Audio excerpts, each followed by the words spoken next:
I stand here outside the Bahraini embassy in Washington, D.C. in solidarity with Ahmed al-Mulali, who was executed on Saturday, 27 July. Al-Mulali was arbitrarily arrested and violently detained by the Bahraini Coast Guard in early 2017. He was held incommunicado for a month and tortured, including forced standing, exposure to cold, beatings, and electric shock. Al-Mulali was sentenced to death in a mass trial that included 59 other people and was marred by serious allegations of torture and unfair trial proceedings. Despite these concerns, Bahrain's Court of Cassation upheld his sentence.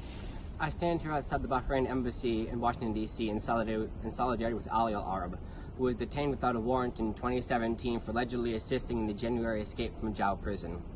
Upon arrest, al-Arab was taken to the Criminal Investigations Directorate, where he was coerced into signing a confession while blindfolded. A month later, he was transferred to Dry Dock Detention Center bearing clear signs of torture, including all of his toenails being removed.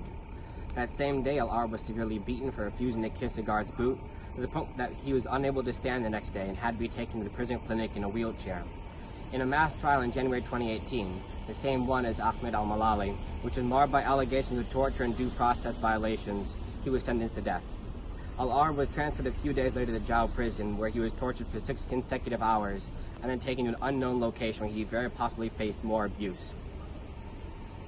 On Saturday, 27 July, he was executed.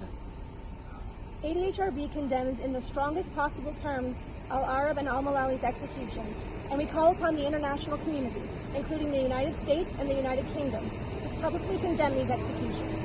We further call on the government of Bahrain to install an immediate moratorium on the use of the death penalty, to commute all capital punishment sentences, try all prisoners with alleged torture, free all political prisoners, and hold human rights violators accountable for their abuses.